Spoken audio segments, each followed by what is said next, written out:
好，我们讲一下这个继续讲一下这个脊骨留柱应用的一些案例。我们之前脊骨留柱方面的一些应用案例还是比较少啊，补充一些啊。是各位同学师姐们跟大家分享一个经络的案例。我的一个同事每天凌晨2点到3点之间口干特别厉害，2点到3点凌晨，像这种问题你一定要想到去肝经的问题，是不是？口干特别厉害，为什么呢？因为你这肝经升不上去，肝经升不上去，然后呢，你这个阴就没办法交给谁？没办法交给肺嘛，是不是啊？肝经升上来，这个阳交给心火主要交给心，这个阴主要交给肺啊。你肝经升上来，你阴没办法交给肺，肺里面缺少这个阴，它就降不下去。所以呢，你这个肺阴降不下去，它不就是出现这种口干吗？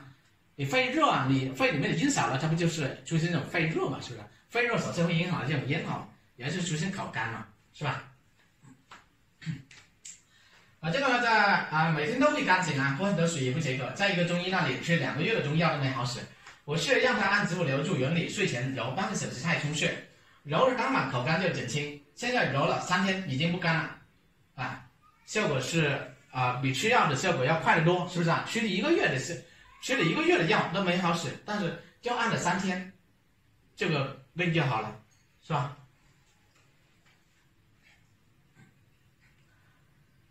有的可能有的学员说你我也不记得我也不记得要取这个从这个就取这个原穴或者取这个腧穴，这个太冲就是这个肝经的这个腧穴也是原穴嘛。阴经的这个腧穴跟原穴都是一起的如果你不知道要取这个原穴的话，你就整条肝经就给它疏通一下嘛，是不是我们再讲第二个流鼻水妈妈说孩子最近有点上火的症状，已经连续2晚夜里10点钟流鼻水，睡觉总是不安稳，翻来覆去，一揉鼻子就容易出水，也看过医生，医生讲鼻黏膜应该是鼻黏膜破损了开了一些药也没有效果这个呢就是你夜里10点不就胆经了吗？是不是胆经其实就是胆经不降的问题是不是那你就其实如果按脊骨留住了，你就应该找这个胆经上的这个腧穴原穴也可以，有的经络书上说这个时间规律比较强的这种疾病也找这个原穴也可以，因为原穴是这个虚实都可以调的但是我临床上我一般是找这个腧穴多，因为这个这个腧穴是这个病有病时就找腧穴嘛，这个我们之前讲过嘛，是不是这个婷婷的这个呢，这个案例就找这个原穴丘虚丘虚是这个胆经的这个原穴，如果是腧穴就是足廉气应该都有效果这个主要是胆经不降，你胆经不降了，是不是心火也降不下来？心火降不下来，你就扣着这个肺经所以就会因为肺开就会鼻所以就流鼻水是不是所以有的问题从脊骨留柱方面去考虑就很简单。好，我们继续讲一个咳嗽妈妈说孩子一到下午就咳嗽晚上睡觉不咳了，白天一天也不咳嗽，到了下午5、6点，有时候6、7点开始有点嘶哑声，然后咳嗽不断这个你下午5点钟到7点钟都是膀胱经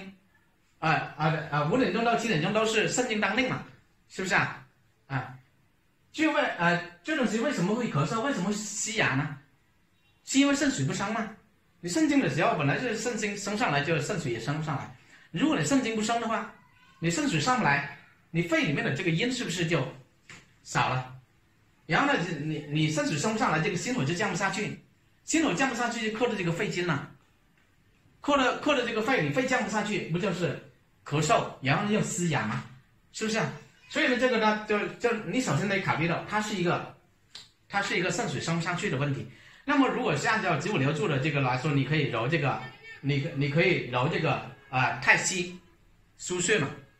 是不是或者原穴，都是它太溪，但是这里面有一个问题你这个肾水升不上去，有很多原因，就是很多时候跟这个什么有关系？很多时候跟这个膀胱经它不降有关系，因为如果膀胱经不降的话，它阳气上不来，上不到肾水中，那你的这个推动力就不足，肾水就上不去了，是不是？而且你膀胱经受寒的话，它是不是也会引起这种咳嗽的这种问题呢？所以这里面呢，也可以就是用昆仑菜溪绿柔这个方法，一方面是疏通膀胱经，让膀胱经的这个阳气能够下来，然后呢再推动这个肾水上行，是不是？然后再加一个曲浊是什么呢？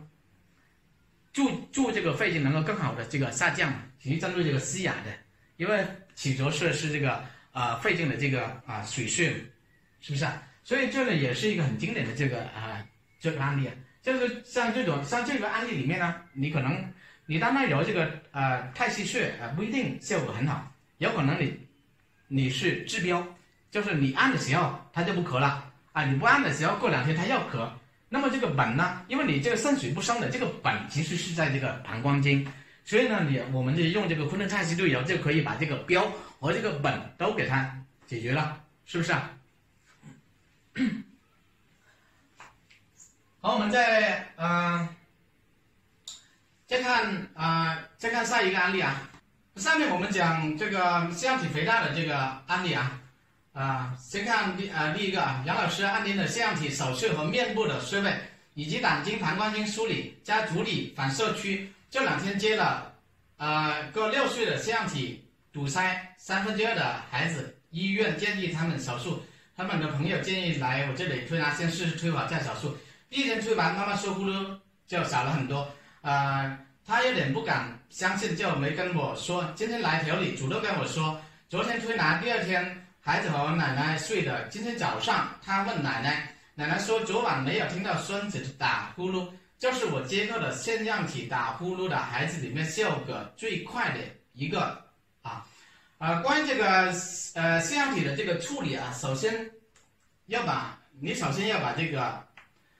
腺样体肥大的这种病因给它搞清楚。关于腺样体肥大的这么一块的这种病因的解析我当时在武汉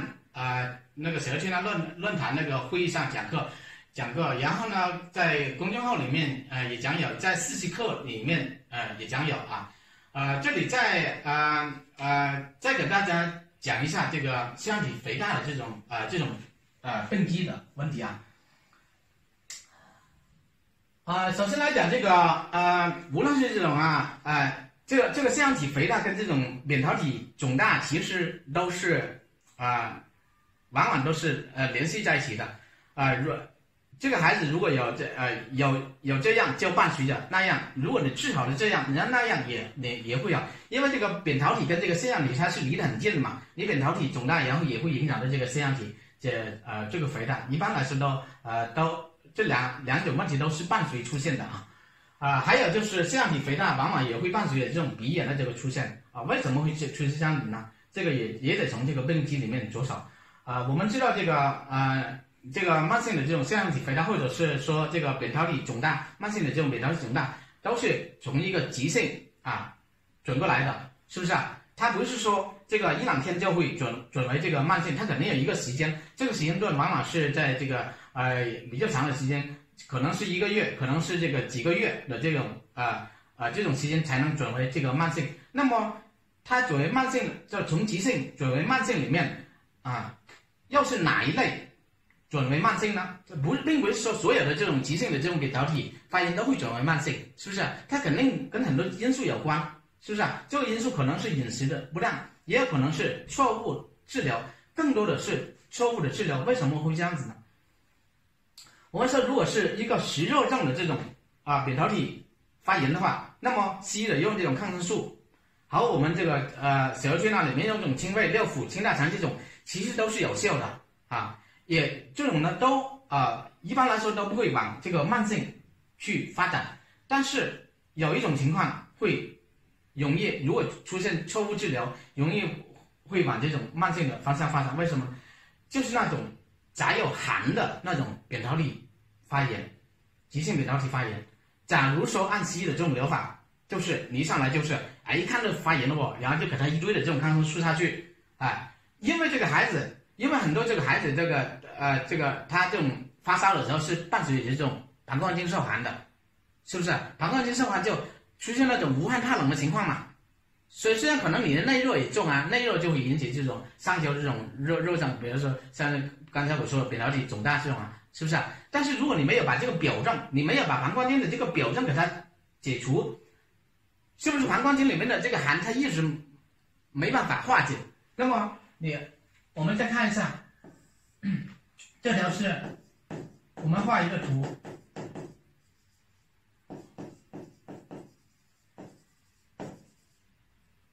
这个是膀胱经了啊，这个是胆经，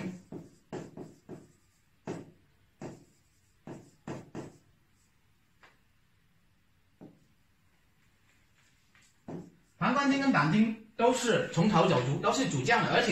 而且大家注意看一下啊，膀胱经跟这个胆经它是离得很近的。假如说这个膀胱经受寒。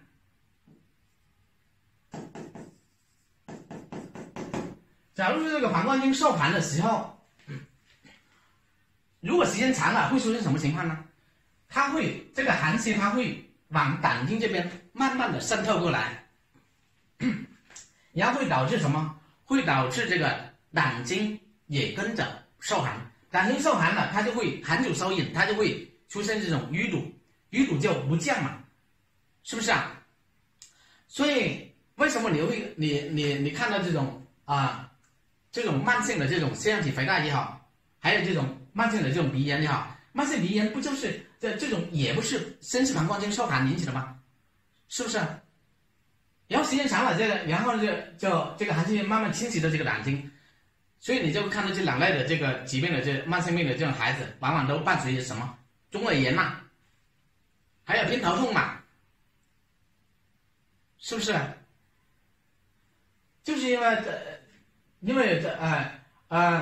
这个膀胱经的这个寒侵袭到这个胆经了，随着时间的这个推移这个有中耳炎，这个有偏头痛的这个问题呢，这个好理解啊。但是你想想，这个胆经降不下来了，因为胆经胆跟心是别通的嘛，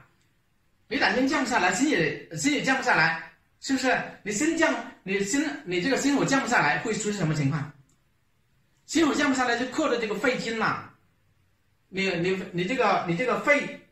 经给这个心火克到了，然后降不下去，然后引起这种肺热，是不是？然后你这个肺热是不是就会直接熏蒸到这个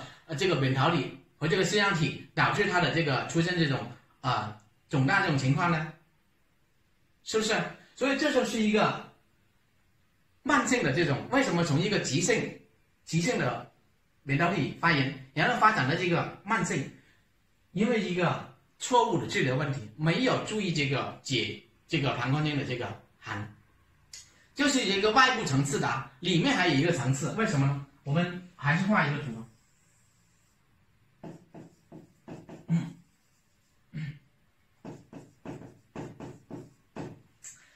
你看到这个慢性这种腺样体肥大或者是这种扁桃体肿大的这种孩子，有一个特点无一例外的都是用了比较多的这种寒凉药，因为西医的那里没有这个寒的，西医没有受寒的概念的。你只要一说这个扁桃体，一看到这个扁桃体红肿发炎，他就当成是这种炎症去处理，就给你消炎。所以这种孩子无一例外的受过这种过量的这种寒凉药的这种侵蚀他即使不开这种抗生素，他也会开这种寒凉的中成药。你比如说这个板蓝根，你比如说普地蓝这种，是不是很常见？寒凉药吃多了会导致什么？会导致这个脾寒的这个出现了，因为脾是怕寒怕湿的。你寒凉药吃多了可能会导致脾寒，是不是？然后脾受寒了之后，运化能力是不是下降了？脾受寒湿所困，然后它的这个运化能力它就会下降。脾的运化能力下降了，是不是就很容易出现什么？很容易出现这种积食，加上现在的这种生活都好了，是不是？然后看到这个孩子生病了，然后父母都很着急，又想给他吃一些好的东西，但是因为这个脾给这种寒凉药给伤到了，是不是导致运化能力低下？然后呢那些吃了一些好吃的东西，肉吃多了，是不是高蛋白东西吃多了更容易出现这种积食？积食就会引起什么？胃热，是不是？然后你胃热就胃经就降不下来嘛，胃经降不下来，心火是不是也降不下来？心火降不下来，是不是也扣了这个肺经，引起这个肺热，然后又容易引起这么一个扁桃体肿大腺样体肥大这么一个问题。所以这个它有一个内因跟外因共同的一个作用，导致了一个一个孩子从这个急性的扁桃体发炎，然后呢发展到这个慢性的这个扁桃体肿大或者腺样体肥大，就是这么发展来的。所以我们总结一下什么？这个慢性腺样体肥大的这种病机是什么？外有表证，是不是？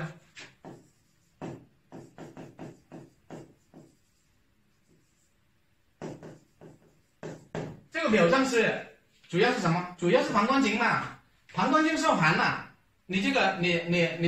表证给它解决了。那为什么有一个表证你还可以从一个现象里面得到答案？因为腺样体肥大这种孩子打呼噜，他晚上往往会加重。你可能说晚上是睡觉啊，才要他促生，然后呢导致这个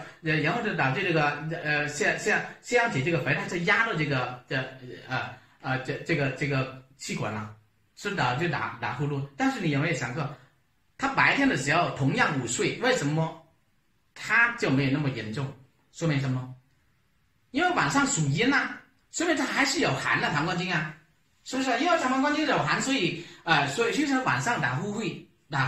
鼻塞，它会加重啊。所以这个解表你要给它解决了，因为外有表证嘛。然后因为它吃多了这种寒凉，是不是有中间是不是脾有寒？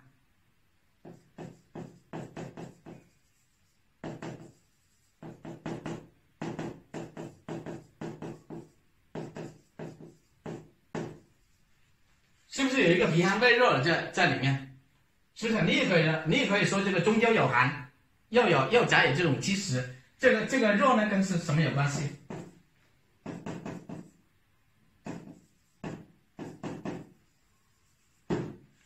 这个热跟这个积食有关系啊，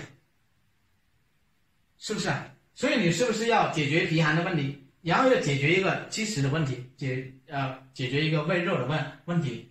然后因为你胆经不降，胃经不降。是不是这种降不下来？然后呢，心肺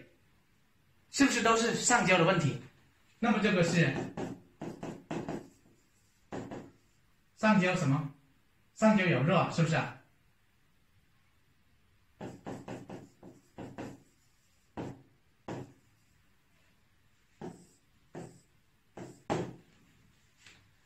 你可以说这个是外有表证，然后呢中焦有寒，然后呢又有积食内热。然后呢，这个上焦有热，你把这几个因素解决了，这个腺样体肥大它就它也会好的。另外这个还有一个问题就是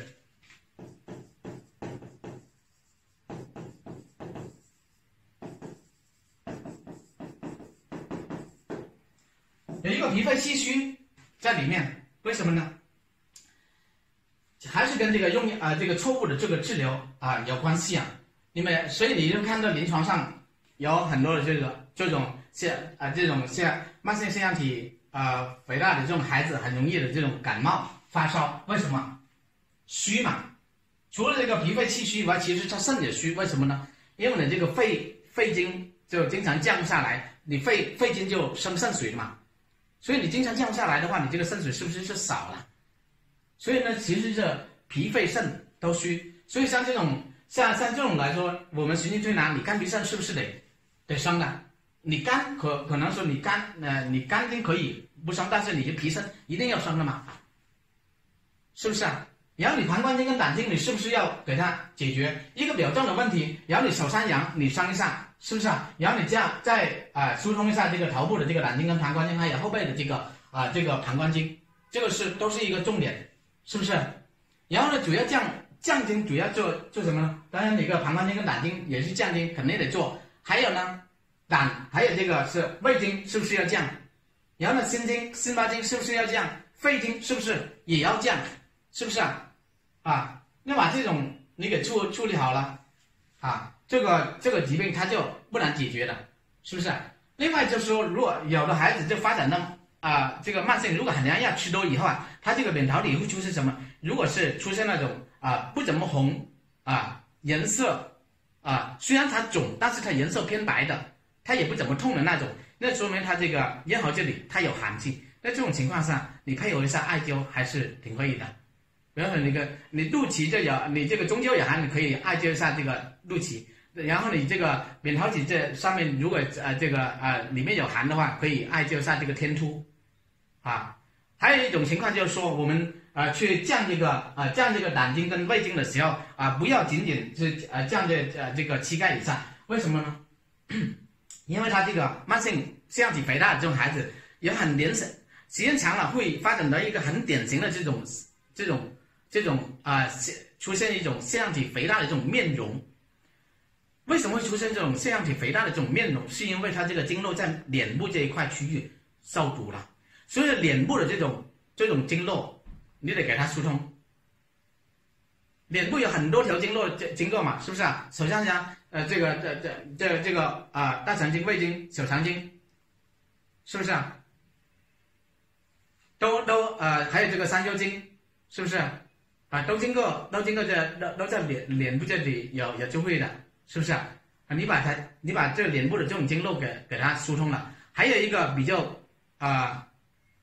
很容易忽略的是这个脖子的这一块，这个胆经跟胃经很容易给忽略。把这个脖子这块这个胆经跟胃经给它疏通一下。你用手刮也可以，你刮3次是最好。这个呢，一方面是可以疏通这个胆胃经，另一个就是你刮痧的时候可以让这个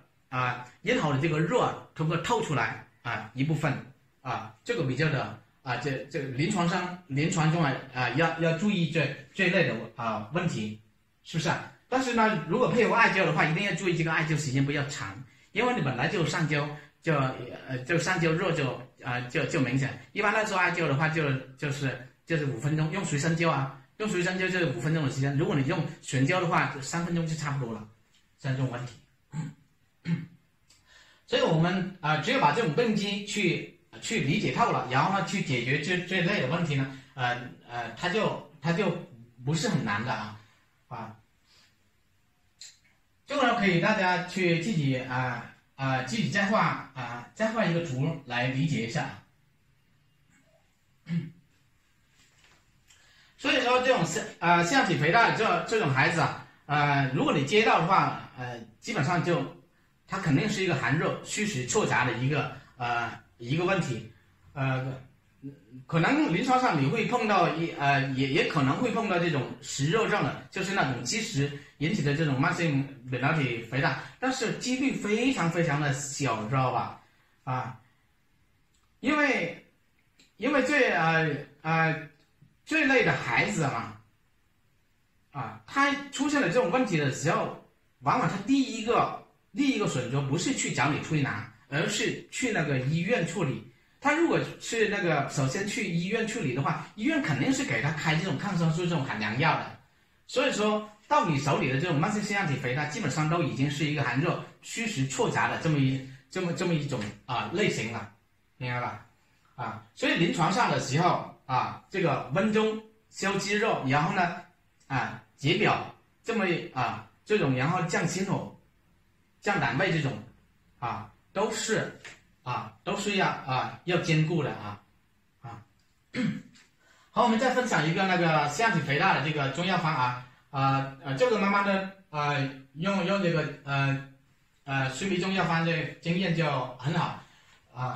所以这里有2个腺样体肥大的这个孩子，在熏蒸后效果好很多，现在睡觉呼噜声明显小了，腺样体肥大也缩小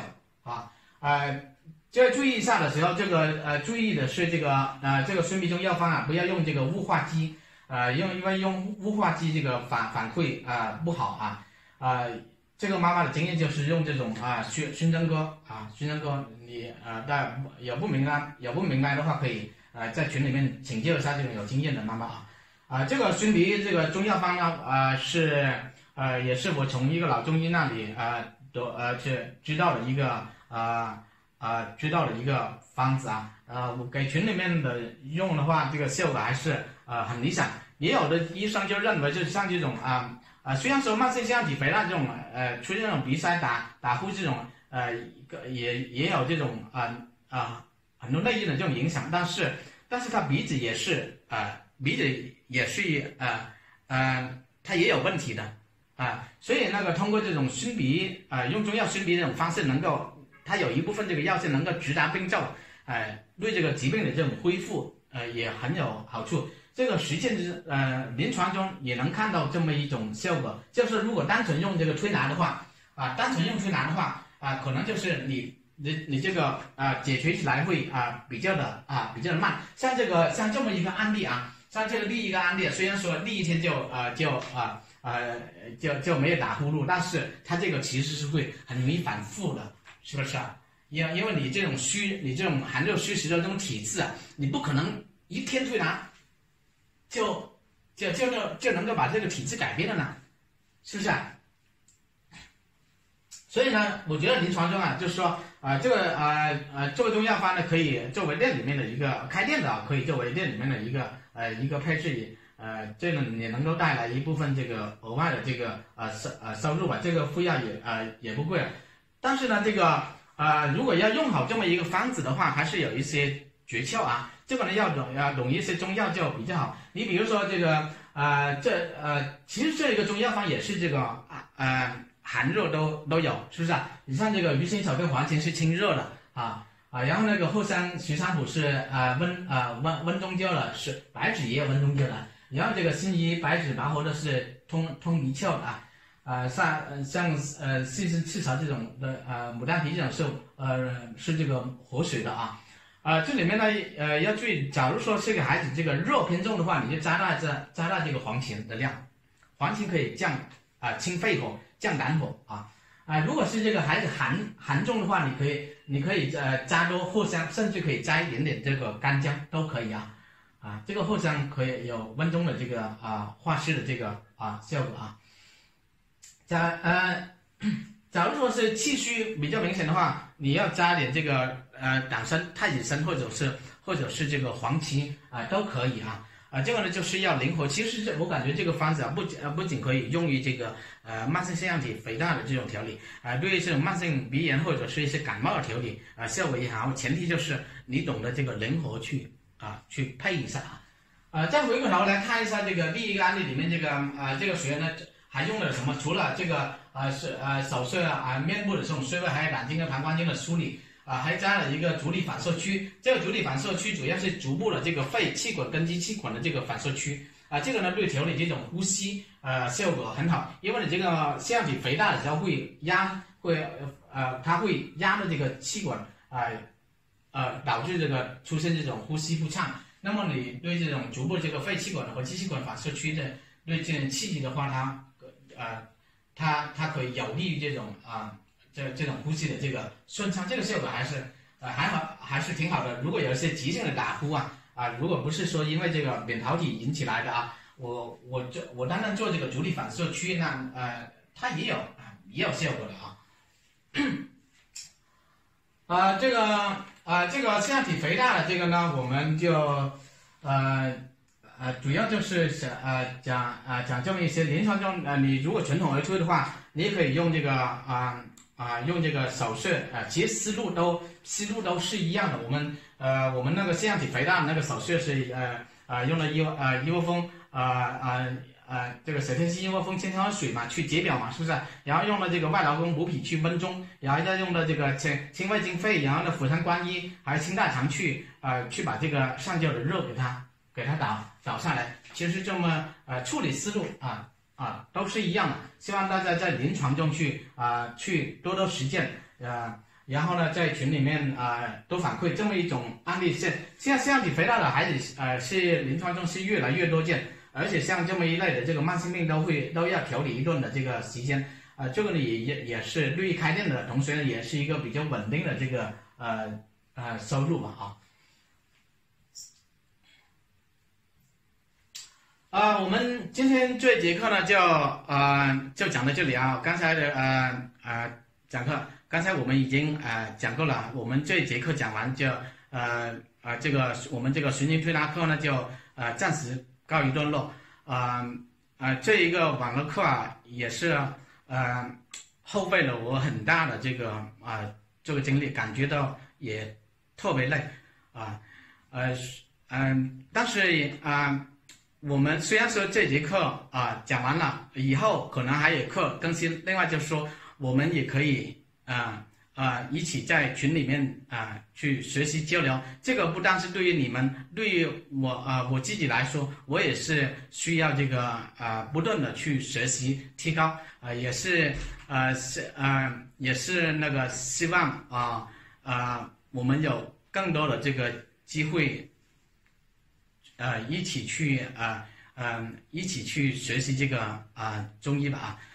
在最后呢，也是很感谢大家的这个支持，特别谢谢大家再次那个感谢。